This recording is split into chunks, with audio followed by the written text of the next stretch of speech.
एक अच्छे प्लानिंग की क्या विशेषताएं होती है? What are the features of a good planning? Planning का अर्थ है किसी एक पार्टिकुलर टाइम के लिए गोल सेट करना, उन्हें प्राप्त करने के लिए डिफरेंट प्लान्स फॉर्मुलेट करना और फिर डिफरेंट मैनेजरियल फंक्शन को करने के लिए बेस्ट पॉसिबल एक्शन को सिलेक्ट करना। एक अच्छे प्लानिंग की विशेषताएं बहुत होती हैं। एक अच्छी प्लानिंग की बहुत सारी विशेषताएं हैं। आज हम लोग वन बाय वन डिस्कस करते हैं। पहली विशेषता, प्लानिंग मैनेजमेंट की एक प्राइमरी फंक्शन है। मैनेजरियल फंक्शन प्लानिंग से शुरू होते हैं। प्लानिंग ऑर्गेनाइजेशन के ऑब्जेक्टिव्स और उन्हें प्राप्त करने के मोस्ट सुटेबल मेथड को गाइड करती है।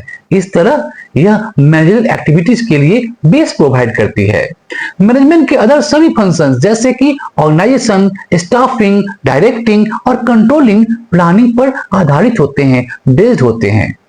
ये सभी कार्य टाइम बाउंड तरीके से की जाते हैं। इस प्रकार प्लानिंग मैनेजमेंट का प्राइमरी फंक्शन है। दूसरी विशेषता है, प्लान्स गोल ओरिएंटेड होते हैं। प्लानिंग गोल ओरिएंटेड होते हैं। सभी प्लानिंग ऑर्गेनाइजेशन के गोल से जुड़ी होती है। ऑर्गेनाइजेशन के मोटिव्स को निर्धारित करने के बाद प्लानिंग इन ऑब्जेक्टिव को प्राप्त करने के लिए उठाए जाने वाले मेथड्स, प्रोसेस और स्टेप्स को डिटरमाइन करती है। तीसरी विशेषता है, planning is future oriented. Forward looking होता है प्लानिंग। प्लानिंग भविष्य के लिए बनाई जाती है। प्लानिंग फोरकास्टिंग के आधार पर एक विजनरी एक्टिविटी है। भविष्य की घटनाओं के साइंटिफिक एंटीसिपेशन के बाद प्लान्स बनाई जाती है। भविष्य की घटनाओं के फोरकास्टिंग के समय कस्टमर की डिमांड, कंपटीशन, गवर्नमेंट पॉलिसीज वगैरह वगैरह को ध्यान में रखा जाता है। इसलिए हम कह सकते हैं कि मैनेजर प्लानिंग की प्रोसेस के माध्यम से भविष्य की घटनाओं को इफेक्टिवली संभालने का प्रयास करते हैं। चौथा विशेषता है, प्लानिंग एक इंटेलेक्चुअल प्रोसेस है। बुद्धिमानों का काम है प्लानिंग। प्लानिंग वास्तव में मैनेजमेंट का एक मेंटल एक्टिविटी है जिसमें साइकोलॉजिकल एक्सरसाइज शामिल है। प्लानिंग कंस्ट्रक्टिव, लॉजिकल और ऑर्डरली थॉट और इमेजिनेशन पर बेस्ड होता है, आधारित होता है। एक मैनेजर तभी स्ट्रॉन्ग प्लान प्रिपेयर कर सकता है जब उसके पास ठोस निर्णय, दूरदर्शिता और विजन हो। प्लानिंग के लिए फोरकास्टिंग और कॉन्सेप्ट मैनेजर के पिछले एक्सपीरियंस के आधार पर और जनरल इन्वायरमेंट की रेगुलर और इंटेलिजेंस स्कैनिंग के साथ बनाई जाती है। अब हम लोग बात करेंगे प्लानिंग का क्या इंपॉर्टेंस है। What is the importance of planning? Effective management के लिए अच्छी प्लानिंग बनाना एसेंशियल है।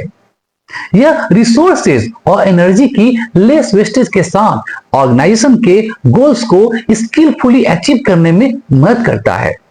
अच्छी प्लानिंग जो लाभ प्रदान करती है। अच्छी प्लानिंग की क्या इंपॉर्टेंस है जो हमें प्रॉफिट, बेनिफिट देता है, उसकी बात करेंगे आज हम। पहला है, प्लानिंग एक्टिविटीज के लिए गाइड का काम करता है।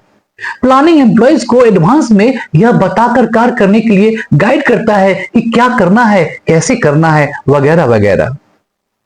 प्लानिंग कर्मचारियों को ऑर्गेनाइजेशन के गोल्स को वेरी क्लियरली एक्सप्लेन करता है, जो उन्हें यह तय करने में गाइड करता है किस दिशा में क्या कार्रवाई की जानी चाहिए। इस प्रकार प्लानिंग रिसोर्सेज और एटम को जनरल ऑब्जेक्टिव की ओर डायरेक्ट करके ऑर्गेनाइजेशनल गोल्स को अचीव करने में हेल्प करता है। दूसरा इंपॉर्टेंस है, प्लानिंग अनसर्टेनिटी के रिस्क को कम करता है। प्लानिंग एंड स्ट्रेटेजी के फॉर्मुलेशन के समय प्लानर्स अपने प्रीवियस एक्सपीरियंस के बेस पर भविष्य के बारे में कुछ एजम्पशन बनाकर और बिजनेस एनवायरनमेंट को स्कैन करके भविष्य का प्रेडिक्शन लगाने का प्रयास करते हैं। इस प्रकार प्लानिंग कुछ हद तक मैनेजर्स को अनसर्टेनिटी को फेस करने में हेल्प करता है। प्लानिंग के फॉर्मुलेशन के समय कुछ अनएक्सपेक्टेड रिस्क जैसे आग लग जाना, चोरी हो जाना एक्सेट्रा पर भी विचार किया जाता है और ऐसे अनसर्टेनिटी से निपटने के लिए वेल्थ फंड अलग रखा जाता है। तीसरा इंपॉर्टेंस है, प्लानिंग डिसीजन लेने में भी हेल्प करता है। डिसीजन इवैल्यूएशन के माध्यम से विभिन्न अल्टरनेटिव एक्शन के बीच से बेस्ट एक्शन का सिलेक्ट करना है। प्लानिंग स्ट्रेटेजी में टारगेट सेट किए जाते हैं। इन टारगेट की सहायता से मैनेजर्स अल्टरनेटिव एक्शन के मेथड का इन टारगेट की सहायता से मैनेजर्स अल्टरनेटिव एक्शन के मेथड का बेटर इवैल्यूएशन कर सकते हैं और बेस्ट ऑप्शन का सिलेक्ट कर सकते हैं। चौथा इंपॉर्टेंस है प्लानिंग कंट्रोलिंग का आधार होता है। कंट्रोलिंग हमेशा प्लानिंग के लाइट में किया जाता है। प्लानिंग उन्हें स्टैंडर्ड्स को प्रोवाइड करता है जिनके अगेंस्ट एक्चुअल परफॉर्मेंस को मेजर और कंपेयर की जाती है। प्लान स्टैंडर्ड से एक्चुअल परफॉर्मेंस का डेविएशन होने पर करेक्टिंग स्टेप उठाए जाने का संकेत देता है। इसलिए प्लानिंग कंट्रोलिंग को मीनिंगफुल और इफेक्टिव बनाने के लिए कंट्रोल का आधार प्रदान करता है। अब हम लोग प्लानिंग के जो लिमिटेशंस होती हैं, कमियां हैं, उसकी बातें करेंगे। प्लानिंग टाइम कंज्यूमिंग होता है। प्लानिंग एक टाइम टेकिंग प्रोसेस है। ऑर्गेनाइजेशन के मोटिव्स को डिफाइन करने, डेटा कलेक्ट करने, डेटा को एनालिसिस करने और इवैल्यूएशन करने में बहुत समय वेस्टेज होता है, बहुत समय लगता है। दूसरा है प्लानिंग एक महंगा प्रोसेस होता है। प्लानिंग एक महंगी प्रक्रिया है। फोरकास्टिंग में, डेटा कलेक्ट करने में, डेटा का इवैल्यूएशन करने में वगैरह वगैरह कार्यों में बहुत सारा पैसा स्पेंड करना पड़ता है, खर्च करनी पड़ती है। इसलिए हम कह सकते हैं कि प्लानिंग एक महंगी काम है, महंगा कार्य है। तीसरा लिमिटेशन है कि प्लानिंग में एक्यूरेसी की कमी होती है।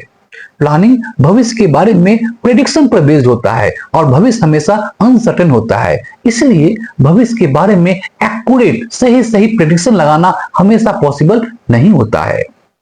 चौथा लिमिटेशन है प्लानिंग डायनेमिक एनवायरनमेंट में काम नहीं करता है। बिजनेस एनवायरनमेंट बहुत डायनेमिक होता है, परिवर्तनशील होता है, क्योंकि सोशल, इकोनॉमिकल, पॉलिटिकल, टेक्नोलॉजिकल और लीगल एनवायरनमेंट में कंटिन्यूअसली लगातार चेंजेस होते रहते हैं, बदलाव होता रहता है। तो आज हम लोग बातें किए what is the importance of planning, what are the features of planning and what are the limitations of planning. Planning की क्या इंपॉर्टेंस है, प्लानिंग की क्या विशेषता है और प्लानिंग में क्या क्या कमियां हैं। इससे आशा करता हूं कि मैनेजमेंट का पहला फंक्शन प्लानिंग को आप अच्छी तरह से समझे होंगे। हमारे इस वीडियो को आप लाइक कीजिए और शेयर कीजिए और हाँ, हमारे चैनल को आप जरूर सब्सक्राइब कीजिए ताकि ऐसे एजुकेटेड क्लास, एजुकेटेड वीडियोस आपके पास आते रहें। धन्यवाद। Thank you.